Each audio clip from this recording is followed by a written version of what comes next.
My name is Chauhan. I'm a lawyer for 40 years in Richmond Hill, Ontario. I'm also a deputy judge for the last 23 years.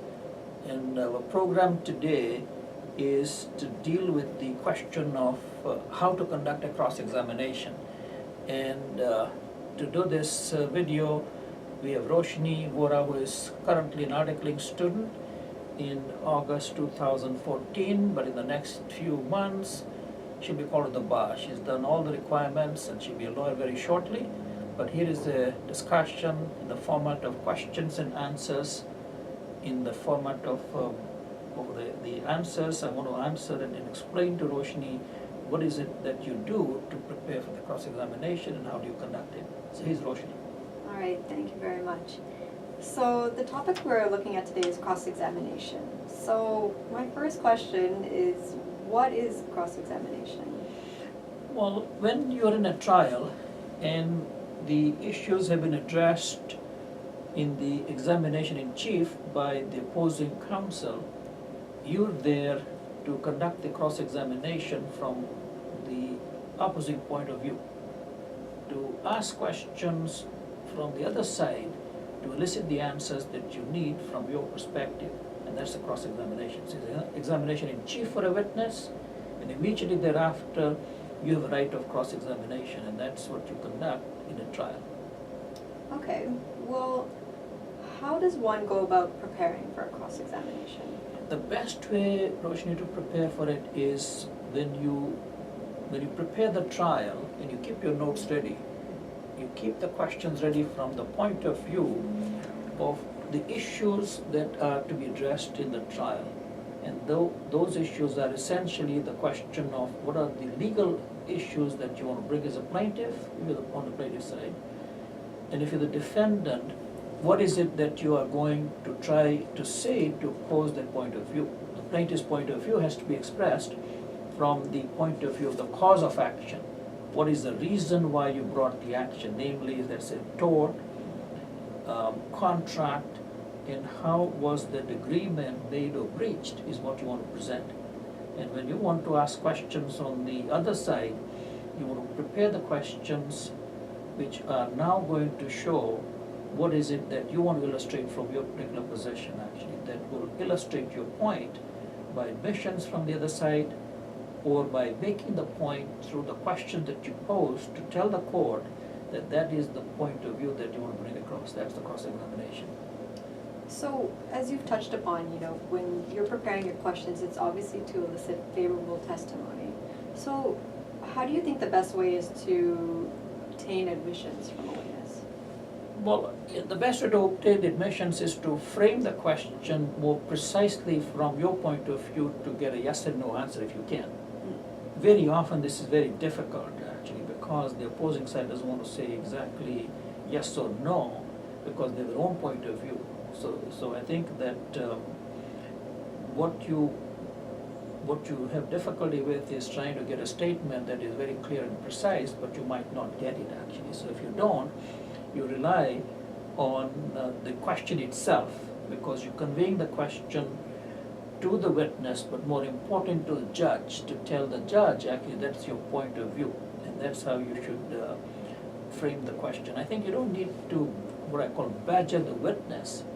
If you're a good technical lawyer and well prepared, or a paralegal, you're well prepared for the examination or cross-examination, you will have your issues clear in your mind, or in a checklist that you write down on a piece of paper, that these issues are the issues you want to bring across, and therefore you will ask the question and let the witness in his own way answer the question.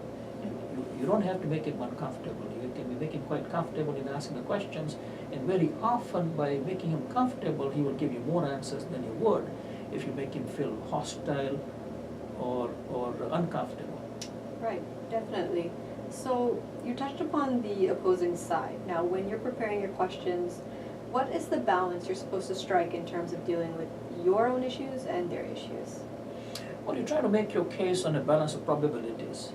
So you have to keep in your mind in measuring the issues that what will you say and how much you will get admitted from the cross-examination that will make your particular point. If you are a plaintiff, your duty is to make the question of evidence of the witness to fall on your side on a balance of probabilities, which means that on a balance of probabilities, you want the judge to reach a conclusion that your position as a plaintiff is correct. If you're defendant, then you have to simply try to pose the point of view so that the plaintiff is not able to establish that correct balance of substantial amount of facts enough to bring the decision in their favor. So that's the balance you're striking when you ask the questions and you elicit the answer in the cross-examination. All right, well, that's helpful, but just in terms from a preparation standpoint, what things should a lawyer or a paralegal or even someone who's self-represented, how much preparation should they be doing for the cross-examination? I think it is very helpful to know in advance that what are the questions that will be very critical and important. So I think the way to prepare for the trial, including the cross-examination, is that you have a list of all the issues that you're going to bring across in examination in chief for your own witnesses, and for the cross-examination, if you're cross-examining, then what are the questions that you would like to bring across so that you obtain your position by admissions or making your issue clear as to what is important in your mind by framing the question in the way you frame it. Because the judge is making a mental note that that's the position you want to bring across. You don't have to have necessarily a categorical, clear yes and no answer, because a judge is weighing, if you like, in his mind what the issues are. In my observation, that is very rarely that you have to deal with the question of simply clear yes and no answer, but after hearing all the witnesses, you're able to reach a conclusion that the story has taken place with evidence in a certain way, and what is likely to be the position from the point of view that you want to accept as a judge, which is that you have a right to, as a judge, to find the facts in the case and determine that this fact is the fact that you accept. So I think the acceptance of the fact as fact is the role of the court. So when you frame the question at the end of a trial, in the judgment, the judge will be making a statement to the effect that I find it as a fact that this is true. And when you're cross-examining, you are trying to lead the court into the position that you want the court to find. And that's the role of the person who's cross-examining. Okay, but during the cross-examination itself, setting aside the preparation, what do you do if the witness you're questioning is not telling the truth? Well, if you feel, I think that it is very important in my view, Roshni, that you do not try to show the witness is a bad witness or a witness is a liar, and the witness, presumably because it's on the other side, is wrong.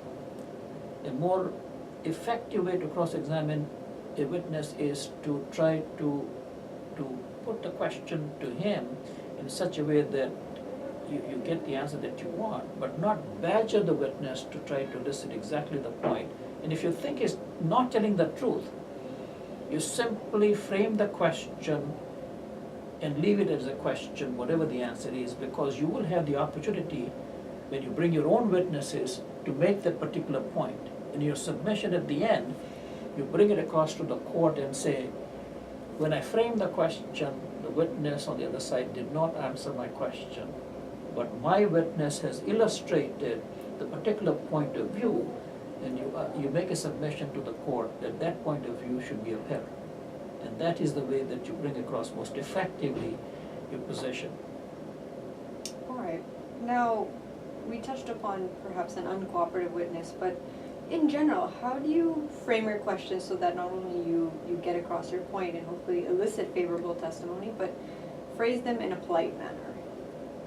Well, I think the politeness is rather important actually. Sometimes in the cross-examination it's not always possible because there's a dynamics of the relationship, and as opposing counsel there will be a witness who will be uncomfortable depending on the way the lawyer is asking questions, depending on the frame of mind of the witness.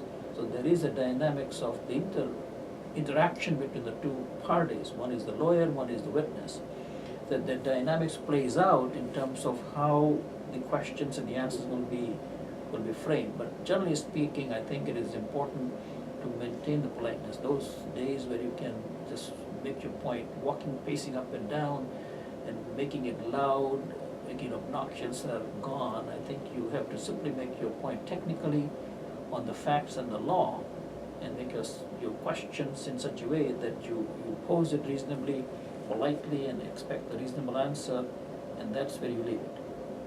Okay, now, we kind of touched upon the witness and, how you should deal with them, but should you ever point out when a witness is lying while under oath? I think it does help. But I think that I would use that statement very sparingly, because when you frame the point to the witness and say, do you know that you're under oath? I want you to tell the truth. Those statements are demeaning to the witness. And therefore, when you decide that you want to say that as a lawyer cross-examining the witness, you have to be, in my view, very carefully in the sense that you have to be fairly sure.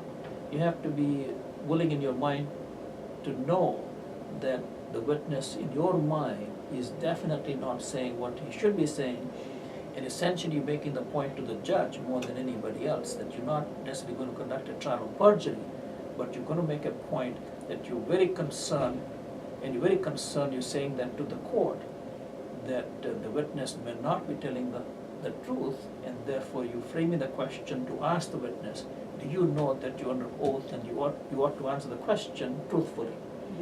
So I think before you say so, I think that you have to think twice, in my view, because I think that begins to suggest indirectly that the witness is possibly not telling the truth, and therefore you have to be sure in your mind that that is what you think, and you feel very strongly about that, and that's the time you might want to bring it up, but not normally or not usually.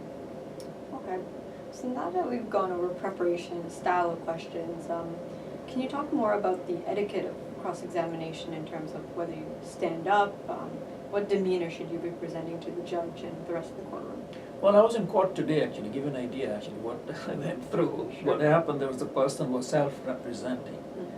And I think in a Canadian court, the ethics of each court in each country, there's a certain amount of culture of the courtroom.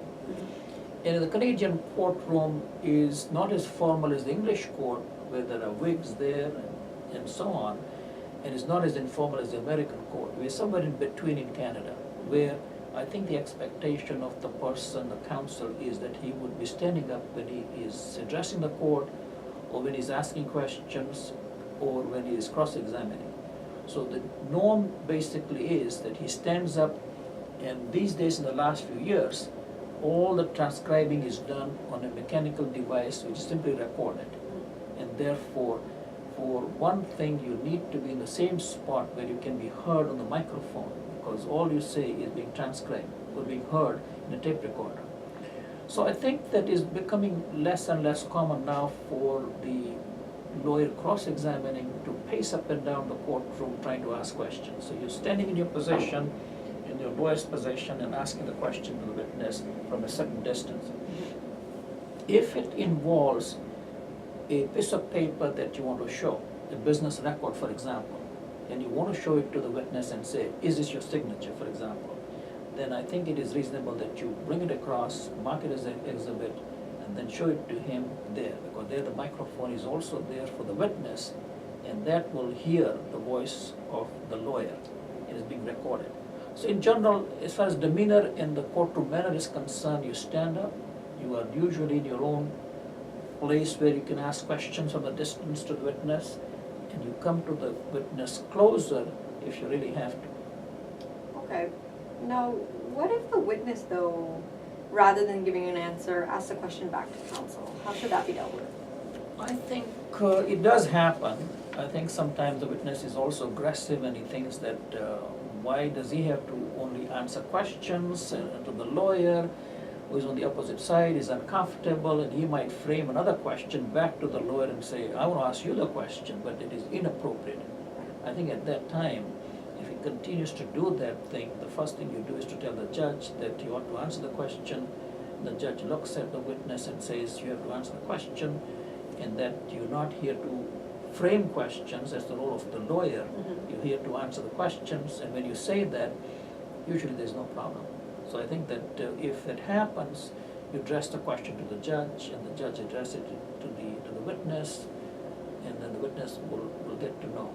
Because witnesses are not lawyers themselves, I think that they know the etiquette and the method and what is the intention of cross-examination. So you have to bring it across to the judge when required. Okay. Now, more from a legal standpoint, although witnesses tend to give stories that may or may not be relevant to the case being addressed, what do you do if you feel that their story not only is irrelevant, but in your view is hearsay? Hearsay is not admissible, but there are exceptions to hearsay rule, as you know. And one of them, for example, very typically that arises is a business record. So I think that when there is an issue or a statement that the witness makes in the examination in chief or in cross-examination, and the statement is hearsay, I heard somebody else say something, for example, is not admissible, and that admissibility would be pointed out to the judge. So in other words, the judge makes a mental record of the fact that the statement made is hearsay and therefore ought not to be taken into account as evidence. So I think you have to point it out to the judge, and then you have to make a statement to the witness as well, and let him reframe the answer or not answer the question because he doesn't have the knowledge of what happened except from hearsay evidence, which is not admissible, and you have to bring it across to the witness and the court as well. All right, well, thank you for your time. These answers have been very helpful from a standpoint of not only preparation, but executing a successful cross-examination. So thank you very much for your time. Thank you, Roshni, for asking the questions, and I hope for the audience it was useful, and hopefully you can watch more videos on you can go to YouTube, J. Chauhan, and YouTube, and look for the subject matter, and my website is www.jchauhan.com. Thank you.